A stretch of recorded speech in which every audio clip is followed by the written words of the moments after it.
What if a religion existed for over 1,000 years, yet refused new members?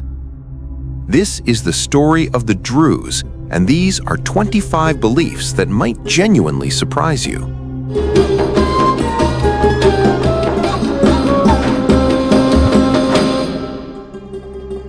Reincarnation is central, immediate, and non-negotiable. Unlike many religions where reincarnation is symbolic or conditional, the Druze believe in instant reincarnation. At the moment of death, the soul is reborn immediately into another Druze body. There is no heaven or hell in the traditional sense. Spiritual reward or consequence is experienced through one's next life.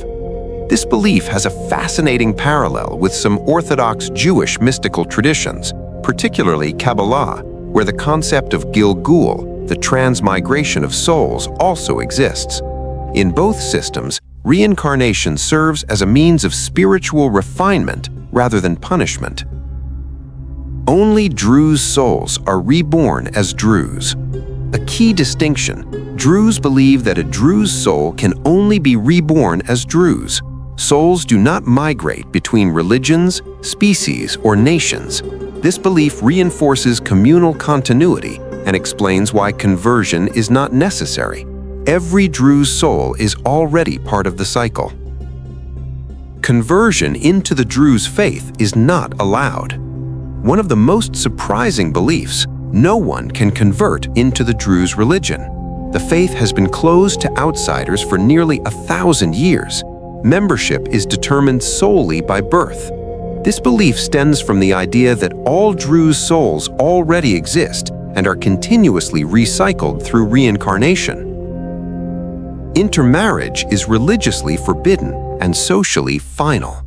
Marriage outside the Druze faith is strictly forbidden. This is not merely a cultural preference, but a religious boundary tied directly to reincarnation beliefs.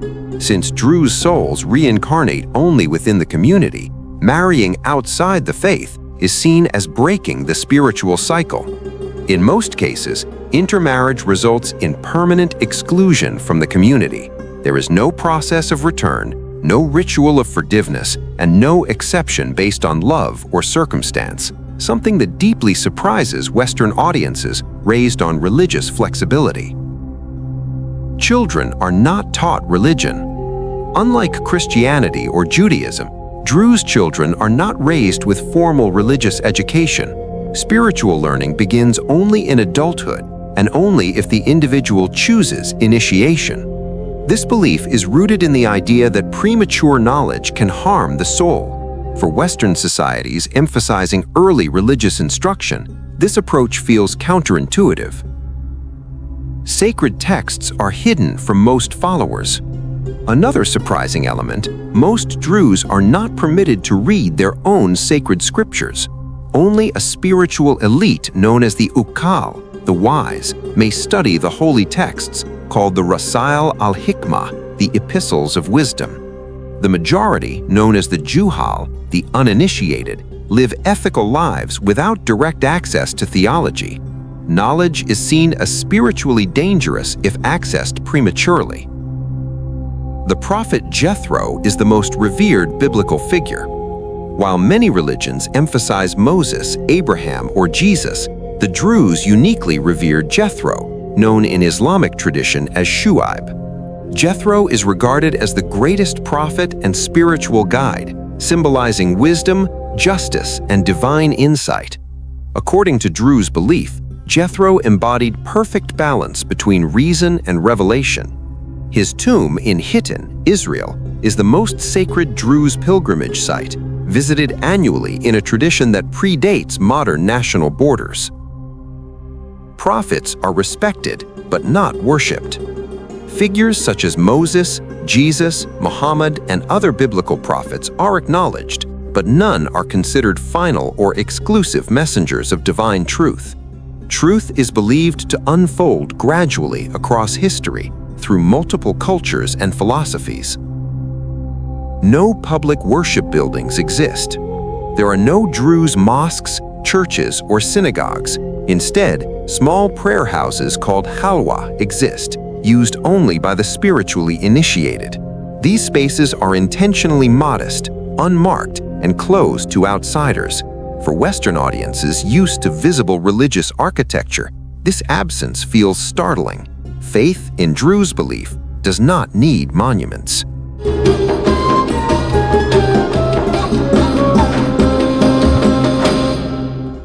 There is no religious authority like a pope or imam. The Druze faith has no centralized authority, no pope, no grand rabbi, no supreme cleric. Guidance comes from respected elders and scholars, but belief is ultimately personal and internal. This decentralized structure has helped the religion survive political upheaval without internal collapse. Truth is considered dangerous without wisdom. One of the most philosophically striking beliefs is that truth itself can be harmful. Knowledge is not automatically good. Wisdom must precede truth. This belief explains the faith's secrecy and selective teaching system. In Western cultures that celebrate information access, this idea feels deeply countercultural. Suicide is considered a spiritual catastrophe. While details are rarely discussed publicly, Druze belief holds that suicide disrupts the soul's reincarnation cycle. Rather than punishment imagery, the emphasis is on spiritual interruption, a soul unable to complete its journey. This belief reinforces communal responsibility for mental and emotional well-being. The universe operates through cycles, not linear time. Time is not viewed as a straight line moving toward an end. Instead, existence unfolds in cycles of manifestation and return, mirroring the soul's reincarnation journey. History is seen as repeating patterns of rise, decline, and renewal, rather than progress toward a final apocalypse. This cyclical worldview contrasts sharply with Western end times theology. Religious clothing is worn only by the initiated. Traditional Druze attire, black robes, white head coverings, is often misunderstood as cultural dress. In reality, it signifies religious commitment, worn only by members of the Uqal. Most Druze never wear religious clothing at all. This sharply contrasts with Western assumptions that religious dress reflects identity rather than spiritual rank. God is absolute, unknowable, and beyond description. The Druze conception of God is profoundly philosophical. God is seen as transcendent, singular, and beyond human comprehension. No physical form, no gender, no emotion. Any attempt to describe God literally is considered misleading.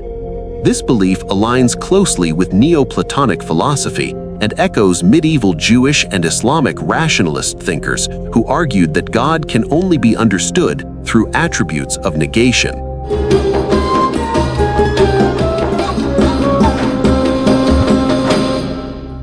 Morality matters more than ritual. There are no mosques, no daily prayers, no fasting during Ramadan, and no pilgrimage requirements. Instead, Druze belief emphasizes ethical conduct, truthfulness, loyalty, humility, and protecting others. Religion is lived through behavior, not ceremony. A famous Druze principle teaches that a moral person is closer to God than a ritualistic one without ethics. The faith was shaped by philosophy as much as revelation. Druze theology absorbed ideas from Greek philosophy, particularly Plato and Aristotle, along with Gnostic and Neoplatonic thought. This fusion produced a religion that values reason, intellect, and metaphysical reflection, making it one of the most philosophically complex belief systems in the region. Secrecy is a religious obligation, not suspicion. Druze secrecy is often misunderstood. Historically, persecution forced the community to protect itself. Over time, secrecy became theological. Truth is revealed only when a soul is ready. This practice helped the Druze survive centuries of political instability without losing identity. Gender equality is spiritually mandated. Both men and women are considered spiritually equal. Both can become members of the Uqal, study sacred texts, and lead religious life. This belief was revolutionary in the medieval Middle East and remains notable today. Loyalty to one's country is a religious duty. Wherever Druze communities live, loyalty to the state is emphasized. This belief explains why Druze populations often integrate deeply into national institutions, whether in Lebanon, Syria, Israel, or elsewhere, while maintaining religious distinctiveness. The Druze faith is neither Islam nor a sect of it, despite its origins. The Druze faith emerged in the early 11th century during the Fatimid Caliphate in Cairo. While it grew out of Ismaili Shia Islam, the Druze religion eventually became entirely distinct. Over time, its theology moved far beyond Islamic law, ritual prayer, fasting, or pilgrimage. By the mid-1000s, Druze leaders formally closed conversion and separated themselves from mainstream Islam, forming a unique religious identity that has remained unchanged ever since. The faith officially ended its development in 1043 CE. One of the most astonishing beliefs, religious revelation ended permanently. In the year 1043, Druze leaders declared the closing of doctrine. No new prophets, no new scriptures, no reforms. What exists now is what will always exist. Few religions in the world have made such a definitive theological declaration. Druze communities today are concentrated but influential. Today, Druze populations primarily live in Lebanon, largest community, Syria, especially Jabal al-Druze, Israel, notably in the Galilee and Carmel, smaller communities in Jordan, and a global diaspora in the Americas and Australia. Despite small numbers, Druze communities often hold significant social, political, and military roles. Brotherhood is a sacred obligation. Mutual protection within the community is not optional, it is religiously mandated. Helping another Druze in danger, need, or injustice is considered a spiritual duty. Betrayal of the community is among the gravest moral failures. This belief historically enabled Druze survival in hostile environments and remains central today. Survival, not expansion, is the core mission. The Druze faith was never meant to spread. Its goal has always been preservation of truth, ethics, and identity, not growth. This inward focus has allowed the religion to survive crusades, empires, colonialism, and modern conflict largely intact. A medieval chronicle once noted that the Druze built walls not of stone, but of conviction. The Druze religion challenges modern assumptions about faith. No conversion, no missionizing, no rituals, yet extraordinary continuity. A belief system where reincarnation replaces judgment, ethics replace ceremony, and secrecy protects wisdom. In a world of constant change, the Druze stand as a reminder that some traditions endure not by expanding, but by remaining faithful to their core. If history, religion, and hidden belief systems spark curiosity, this story is only the beginning. Thanks for watching.